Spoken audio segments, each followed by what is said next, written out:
ध्यान भोजन है, बहुत सटल फूड, बहुत सूक्ष्म भोजन है। अकेले ध्यान पर भी जी सकते हैं आप।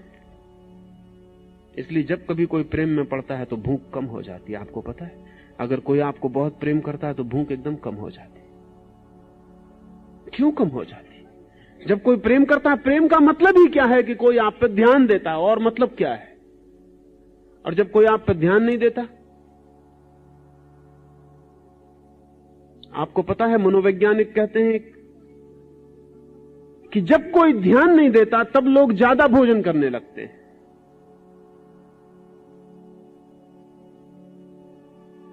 जब कोई ध्यान देता है तो कम भोजन करते हैं, क्योंकि ध्यान भी कहीं गहरे में भोजन का काम करता है, बहुत सूक्ष्म तल पर काम करता है। जिस चीज को हम ध्यान देते हैं उसको शक्ति देते हैं, ये मैं कह रहा हूं। और अब इसको कहने के वैज्ञानिक आधार हैं, अब इसको नापने के भी उपाय हैं। मैं पीछे आपसे निकोलिएव और कामेनिएव का नाम लिया। ये दोनों व्यक्ति टेलीपैथिक कम्युनिकेशन में इस समय पृथ्वी पर सबसे ज्यादा निष्णात लोग हैं। निकोलिएव विचार भेजता है, ब्रॉडकास्ट करता है, और हजारों मील दूर कामेनिएव उस विचार को पकड़ता है। वैज्ञानिकों ने यंत्र लगा के बड़े चकित हो गए कि जब निकोलिएव विचार भेजता है तो उसकी शक्ति क्षीण होती है। उसके चारों तरफ यंत्र बताते हैं कि उसकी शक्ति क्षीण हो रही है। और जब हजारों मील दूर कामेनिएव विचार को ग्रहण करता है तब उसकी शक्ति यंत्र बताते हैं कि बढ़ गई। आश्चर्यजनक, हजारों मील दूर। लेकिन जब निकोलिएव विचार भेजता है कामेनिएव को तो उससे पूछा गया कि वो करता क्या है। वो कहता है, मैं आंख बंद करके ध्यान करता हूं कि कामेनिएव मेरे सामने उपस्थित है। वो दूर नहीं है, मेरे सामने उपस्थित है। मैं अपने सारे ध्यान को उस पर लगा देता हूं, सब भूल जाता हूं, सिर्फ कामेनिएव रह जाता है। और जब कामेनिएव रह जाता है, मुझे प्रत्यक्ष दिखाई पड़ने लगता है कि ये सामने खड़ा है, तब मैं उससे बोलता हूं।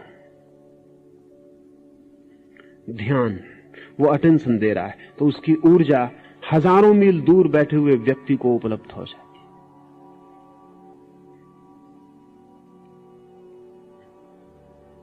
है। जिस चीज पे हम ध्यान देते हैं वहां शक्ति संग्रहित होती है, और जहां से हम ध्यान देते हैं वहां से शक्ति हटती है और विसर्जित होती है। जिस वृत्ति पर आप ध्यान देते हैं उस पर शक्ति संग्रहित हो जाती है। जब आप काम वासना का विचार करते हैं तो आपके काम वासना का जो केंद्र है वो शक्ति को इकट्ठा करने लगता है।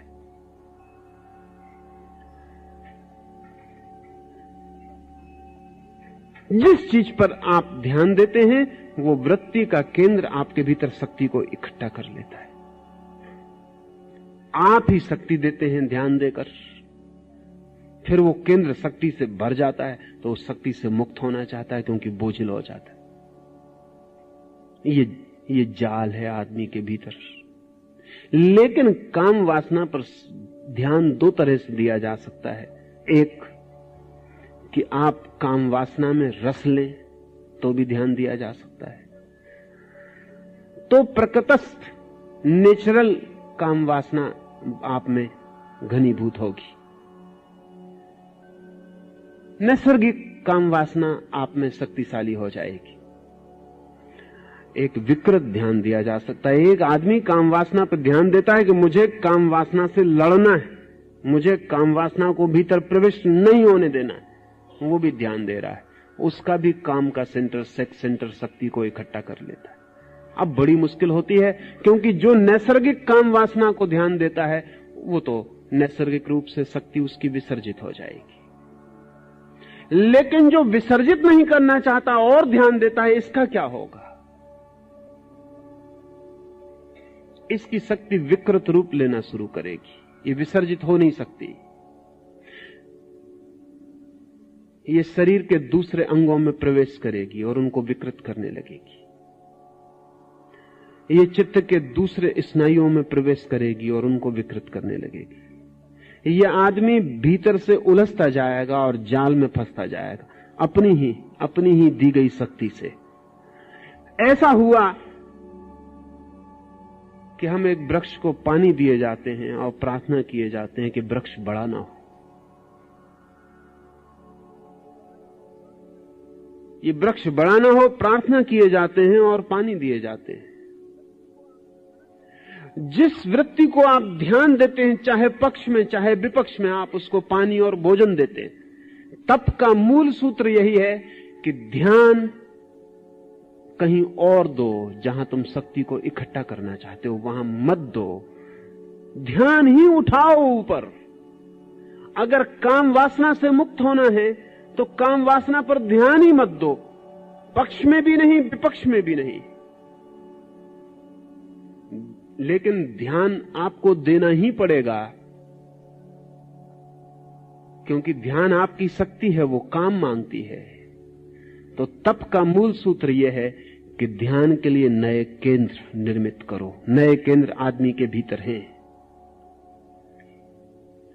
और उन केंद्रों पर ध्यान को ले जाओ। जैसे ही ध्यान को नया केंद्र मिल जाता है और वो नए केंद्र में शक्ति को उंडेलने लगता है, वैसे ही पुराने केंद्रों से मुक्त होने लगता है। पहाड़ पर चढ़ाई शुरू हो गई। काम वासना का केंद्र हमारा सबसे नीचा केंद्र है, वहां से हम प्रकृति से जुड़े। सहस्त्रार हमारा सबसे ऊंचा केंद्र है, वहां से हम परमात्मा ऊर्जा से जुड़े, दिव्यता से, भव्यता से, भगवत्ता से जुड़े। जब भी आप ध्यान देते हैं, आपने ख्याल किया कि आपके मस्तिष्क में विचार चलता है काम वासना का, और आपका काम केंद्र तत्काल सक्रिय हो जाता है। यहां विचार चला, विचार तो चलता है मस्तिष्क में, और काम केंद्र बहुत दूर है, वो तत्काल सक्रिय हो जाता है। ठीक यही उपाय तपस्वी अपने सहस्त्रार की तरफ अपने ध्यान को लौटा के करता है। वो जैसे ही सहस्त्रार की तरफ ध्यान देता है, वैसे ही सहस्त्रार सक्रिय होना शुरू हो जाता है। और जब शक्ति ऊपर की तरफ जाती है तो नीचे की तरफ नहीं जाती, और जब शक्ति को मार्ग मिलने लगता है शिखर पर चढ़ने का, तो घाटियां वो छोड़ने लगती है। और जब शक्ति को प्रकाश के जगत में प्रवेश होने लगता है, तो अंधेरे के जगत से चुपचाप उठने लगती। अंधेरे की निंदा भी नहीं होती उसके मन में, अंधेरे का विरोध भी नहीं होता उसके मन में, अंधेरे का ख्याल भी नहीं होता उसके मन में, अंधेरे पर ध्यान ही नहीं होता। ध्यान का रूपांतरण है तप। अब इसको अगर इस तरह समझेंगे तो तप का मैं दूसरा अर्थ आपको कह सकूंगा। तप का ऐसे अर्थ होता है अग्नि। तप का अर्थ होता है अग्नि। तप का अर्थ होता है भीतर की अग्नि। मनुष्य के भीतर जो जीवन की अग्नि है, उस अग्नि को ऊर्ध्वगमन की तरफ ले जाना तपस्वी का काम है, उसे नीचे की ओर ले जाना भोगी का काम है। भोगी का अर्थ है जो अग्नि को नीचे की ओर प्रवाहित कर रहा है जीवन में, अधोगमन की ओर। तपस्वी का अर्थ है जो ऊपर की ओर प्रवाहित कर रहा है उस अग्नि को, परमात्मा की ओर, सिद्धावस्था की ओर। ये अग्नि दोनों तरफ जा सकती है, और बड़े मजे की बात यह है कि ऊपर की तरफ आसानी से जाती है, नीचे की तरफ बड़ी कठिनाई से जाती है, क्योंकि अग्नि का स्वभाव ऊपर की तरफ जाना है। आपने ख्याल किया, आप आग जलाते हैं वो ऊपर की तरफ जाने लगती है। इसलिए इसे तप नाम दिया, इसे अग्नि नाम दिया, इसे यज्ञ नाम दिया, ताकि ये ख्याल में रहे कि अग्नि का स्वभाव तो ऊपर की तरफ जाना है, नीचे की तरफ तो बड़ी चेष्टा करके ले जानी पड़ती। पानी नीचे की तरफ बहता है, अगर ऊपर की तरफ ले जाना हो तो बड़ी चेष्टा करनी पड़ती है। और आप चेष्टा छोड़ दें कि पानी फिर नीचे की तरफ बहने लगा। आपने पंपिंग इंतजाम छोड़ दिया, पानी फिर नीचे बहने लगेगा। अगर ऊपर चढ़ाना है तो पंप करो, ताकत लगाओ, मेहनत करो। नीचे बहने के लिए पानी किसी की मेहनत नहीं मांगता, खुद बहता है, वो उसका स्वभाव है। अग्नि को अगर नीचे की तरफ ले जाना है तो इंतजाम करना पड़ेगा। अपने से अग्नि ऊपर की तरफ उठती है, ऊर्ध्वगामी है। इसको तप कहने का कारण है क्योंकि भीतर की जो अग्नि है, जो जीवन अग्नि है, वो स्वभाव से ऊर्ध्वगामी है। एक बार आपको उसके ऊर्ध्वगमन का अनुभव हो जाए, फिर आपको प्रयास नहीं करना पड़ता उसको ऊपर जाने के लिए, वो जाती रहती है। एक बार सहस्त्रार की तरफ तपस्वी का ध्यान मुड़ जाए तो फिर उसे चेष्टा नहीं करनी पड़ती, फिर वो अग्नि अपने आप बहती रहती है। धीरे धीरे वो भूल ही जाता है क्या नीचे क्या ऊपर, भूल ही जाता है, क्योंकि फिर तो अग्नि सहज ऊपर बहती रहती है। एक बार आग राह पकड़ ले तो ऊपर की तरफ जाना उसका स्वभाव है। नीचे की तरफ ले जाने के लिए बड़ा आयोजन करना पड़ता है, लेकिन हम नीचे की तरफ ले जाने के इतने लंबे अभ्यस्त हैं, जन्मों जन्मों की हमारा अभ्यास है नीचे की तरफ ले जाने का। इसलिए नीचे की तरफ ले जाना जो कि वस्तुतः कठिन है, वो हमें सरल मालूम पड़ता। ऊपर की तरफ ले जाना जो कि वस्तुतः सरल है, वो हमें कठिन मालूम पड़ता। कठिनाई हमारी आदत में है, आदतें बड़ी कठिन हो जाती, और कभी कभी स्वभाव जो कि हमारी आदत नहीं है, जो कि वस्तु का धर्म है, उसके ऊपर हमारी आदत इतनी सख्त होकर बैठ जाती है कि स्वभाव को दबा देती है। हम सबके स्वभाव दबे हुए हैं आदतों से। जिसको महावीर कर्म का क्रम कहते हैं, वो हमारी आदतों का क्रम है। हमने आदतें बना रखी हैं, वो हमें दबाए हुए। वो आदतें लंबी हैं, पुरानी हैं, गहरी हैं, उनसे छूट जाना आज इसी वक्त संभव नहीं हो जाएगा। तो हम उनसे लड़ना शुरू करते हैं और उल्टी आदत बनाते हैं, लेकिन आदत फिर भी आदत ही होती है। गलत तपस्वी सिर्फ आदत बनाता है तप की, ठीक तपस्वी स्वभाव को खोजता है, आदत नहीं बनाता। हैबिट और नेचर का फर्क समझ लें। हम सब आदतें बनवाते हैं। हम बच्चे को कहते हैं क्रोध ना करो, क्रोध की आदत बुरी है, न क्रोध करने की आदत बनाओ। वो न क्रोध करने की आदत तो बना लेता है, लेकिन इससे क्रोध नष्ट नहीं होता, क्रोध भीतर चलने लगता। काम वासना पकड़ती तो हम कहते हैं ब्रह्मचर्य की आदत बनाओ, वो आदत बन जाती, लेकिन काम वासना भीतर सरकती रहती, वो नीचे की तरफ बहती रहती, उससे कोई फर्क नहीं पड़ता। तपस्वी खोजता है स्वभाव के सूत्र को, ताओ को, धर्म को। वो क्या है जो मेरा स्वभाव, उसे खोजता है। सब आदतों को हटाकर वो अपने स्वभाव का दर्शन करता है। लेकिन आदतों को हटाने का एक ही उपाय है, ध्यान मत दो। आदत पर ध्यान मत दो। एक मित्र 4-6 दिन पहले मेरे पास आए, उन्होंने कहा कि आप कहते हैं कि बंबई में रह के और ध्यान हो सकता है, इस सड़क का क्या करें, भोंपू का क्या करें, ट्रेन जा रही, सीटी बज रही, इसका क्या करें। मैंने उनसे कहा ध्यान मत दो। उन्होंने कहा कैसे ध्यान ना दे, खोपड़ी पर भोंपू बज रहा है, नीचे कोई हान बजाए चला जा रहा है, ध्यान कैसे ना दे। मैंने उनसे कहा एक प्रयास करो, भोंपू कोई नीचे बजाया जा रहा है, उसे भोंपू बजाने दो। तुम ऐसे बैठे रहो, कोई प्रतिक्रिया मत करो कि भोंपू अच्छा कि भोंपू बुरा, कि बजाने वाला दुश्मन कि बजाने वाला मित्र, किसका सिर तोड़ देंगे अगर आगे बजाया। कुछ प्रतिक्रिया मत करो, तुम बैठे रहो, सुनते रहो, सिर्फ सुनो। थोड़ी देर में ही तुम पाओगे कि भोंपू बजता भी हो तो भी तुम्हारे लिए बजना बंद हो गया। एक्सेप्ट इट, स्वीकार करो।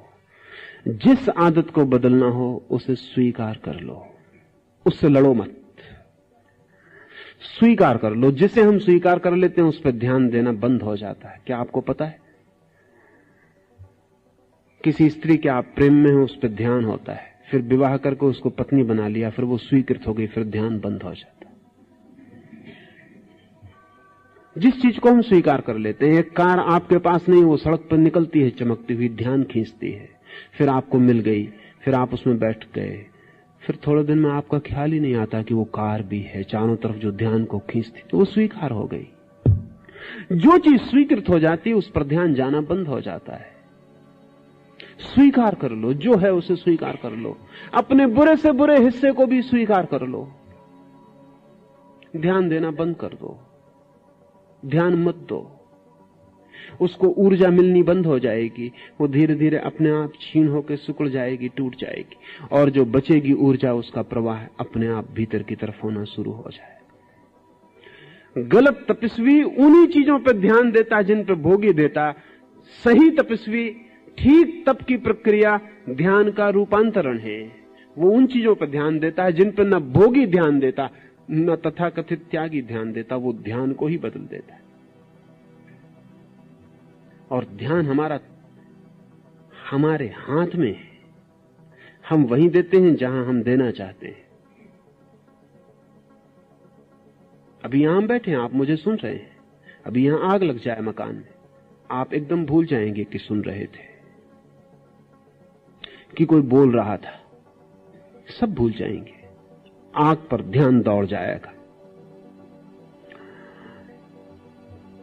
बाहर निकल जाएंगे, भूल ही जाएंगे कि कुछ सुन रहे थे। सुनने का कोई सवाल ही न रह जाएगा। ध्यान प्रतिपल बदल सकता है, सिर्फ नए बिंदु उसको मिलने चाहिए। आग मिल गई, वो ज्यादा जरूरी जीवन को बचाने के लिए हो गई, तो तत्काल ध्यान वहां दौड़ जाएगा। आपके भीतर तप की प्रक्रिया में उन नए बिंदुओं और केंद्रों की तलाश करनी है जहां ध्यान दौड़ जाए और जहां नए केंद्र सशक्त होने लगे। इसलिए तपस्वी कमजोर नहीं होता, शक्तिशाली हो जाता। गलत तपस्वी कमजोर हो जाता। गलत तपस्वी कमजोर होकर सोचता है कि हम जीत लेंगे, और भ्रांति पैदा होती है जीतने की। अगर एक आदमी को 30 दिन भोजन न दिया जाए तो काम वासना क्षीण हो जाती। इसलिए नहीं कि काम वासना चली गई, इसलिए कि काम वासना के योग्य रस नहीं बनता शरीर में। फिर भोजन दिया जाए तो 30 दिन में जो वासना गई थी वो 3 दिन में वापस लौट आती। भोजन मिला, शरीर को रस मिला, फिर केंद्र सक्रिय हो गया, फिर ध्यान दौड़ने लगा। इसलिए फिर जिसने भूखा रहते ही काम वासना पर तथाकथित विजय पाई, वो बेचारा फिर भूखा ही जीवन भर रहने की कोशिश में लगा रहता है, क्योंकि वो डरता है। इधर भोजन लिया, इधर वासना उठी। मगर ये निपट पागलपन है, वासना के बाहर हुए नहीं। ये सिर्फ कमजोरी की वजह से वासना को शक्ति नहीं मिल रही है। असल में आदमी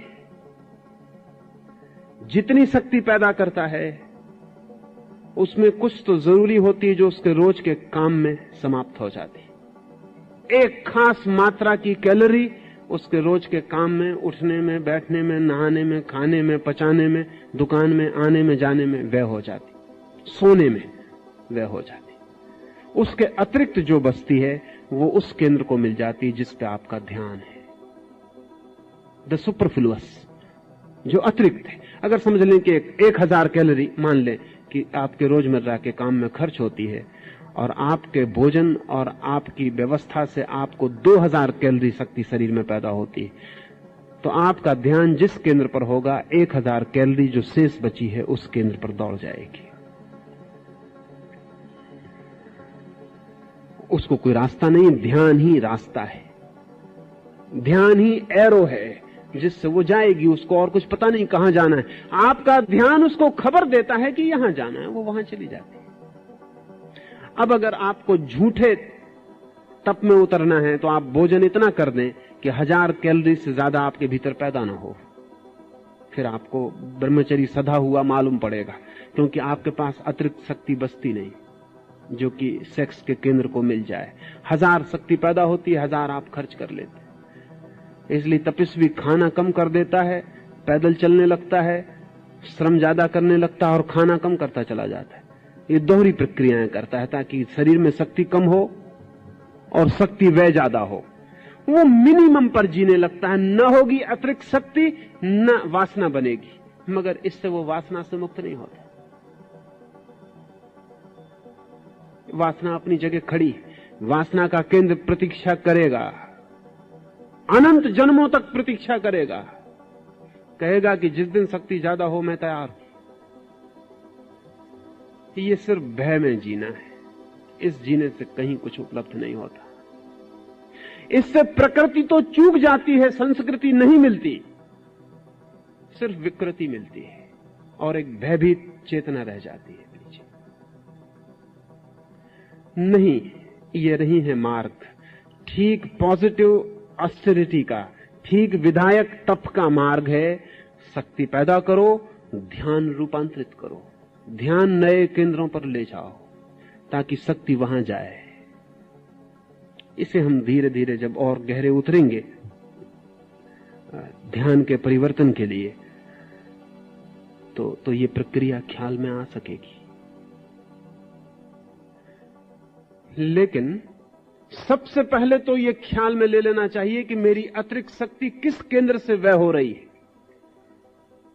उसके विपरीत जो केंद्र है उस केंद्र पर ध्यान को लगाना पड़ेगा।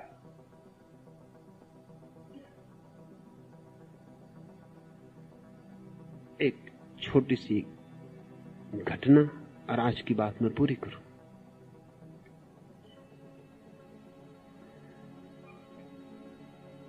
धर्म गुरुओं का एक सम्मेलन हुआ है। बड़े धर्म गुरु उस देश के एक नगर में इकट्ठे हुए। 4 बड़े धर्म हैं उस देश में। चारों के 4 बड़े धर्म गुरु एक निजी वार्ता में लीन है। सब सम्मेलन निपटने के करीब हो गया। वो बैठ के बातें कर रहे हैं। ऊंची बातें हो चुकी, नकली बातें हो चुकी, अब वो बैठ के असली गपशप कर रहे हैं। 75 साल का बूढ़ा धर्मगुरु कहता है कि हो गई वे बातें, सुन गए लोग, लेकिन तुम्हारे सामने क्यों मैं छिपाऊं, और मैं आशा करता हूं तुम भी ना छिपाओगे। अच्छा होगा कि हम बताएं कि असली जिंदगी हमारी क्या है। मैं तो एक ही चीज से परेशान रहा हूं, वो धन, और दिन रात धन के विपरीत बोलता हूं, पर धन पे मेरी बड़ी पकड़ है। एक पैसा भी मेरा खो जाए तो रात भर मुझे नींद नहीं आती, या एक पैसा मिलने की आशा बंध जाए तो भी रात भर एक्साइटमेंट रहता और नींद नहीं आती। बड़ी धन ही मेरी कमजोरी, बड़ी मुश्किल है, इसके पार में नहीं हो पा रहा। क्या आप में से कोई पार हो गया तो बताए। दूसरों ने कहा पार तो हम भी नहीं हुए, हमारी अपनी अपनी मुसीबतें हैं। एक ने कहा मेरी मुसीबत तो ये अहंकार है, इसके लिए ही जीता हूं, इसी के लिए उठता हूं, इसी के लिए बैठता हूं, इसी के लिए अहंकार के खिलाफ भी बोलता हूं, पर है यही, इससे मैं बाहर नहीं हो पाता। तीसरे ने कहा मेरी कमजोरी तो ये काम वासना है, ये स्त्रियां मेरी कमजोरी हैं। दिन रात समझाता हूं, प्रवचन करता हूं, ब्रह्मचर्य का व्याख्यान करता हूं चर्च में, लेकिन मैं उस दिन बोलने में मजा ही नहीं आता जिस दिन स्त्रियां नहीं आती। खुद ही मजा नहीं आता बोलने। जिस दिन स्त्रियां आती उस दिन मेरा जोश देखने लायक रहता। उस दिन जब मैं बोलता हूं तो बात ही और होती, लेकिन अब मैं जानता हूं भली भांति कि वो भी काम वासना ही मेरी, उसके मैं बाहर नहीं हो पाता। चौथा आदमी मुल्ला नसरुद्दीन था। वो उठ के खड़ा हो गया, उसने कहा कि क्षमा करें मैं जाता हूं। उन्होंने कहा लेकिन तुमने अपनी कमजोरी ना बताई। उसने कहा मेरी सिर्फ एक कमजोरी है, वो है निंदा। अब मैं नहीं रुक सकता एक भी क्षण, पूरा गांव मेरा राह देख रहा होगा, जो मैंने यहां सुना है वो मुझे कहना होगा। क्षमा करें मेरी एक ही कमजोरी है, अफवाह, और अब मेरा रुकना मुश्किल है। की कोशिश की, तू ठहर भाई, तेरी ये कमजोरी थी तो तूने पहले क्यों ना कहा, इतनी देर चुप क्यों रहा।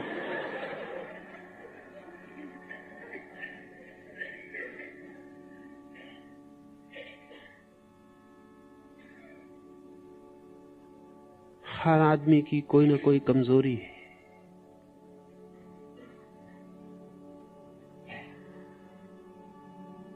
उस कमजोरी को ठीक से पहचान ले, उसी में आपकी ऊर्जा व्यय होती है। मुल्ला ने कहा कि तब तक तो मैं बैठा रहा जब तक मैं पूरा न सुन पाया, लेकिन जब मैंने पूरा सुन लिया तो जग गई मेरी शक्ति। अब इस रात सोना मेरे बस में नहीं। अब जब तक एक एक शक्ति जग गई मेरी, वो जो कमजोरी है हमारी, वही हमारी शक्ति का निष्कासन है, वहीं से हमारी शक्ति व्यय होती। मुल्ला तब तक बिल्कुल सुस्त बैठा था, जैसे कोई प्राण ही ना हो। अचानक ज्योति आ गई, प्राण आ गए, चमक आ गई।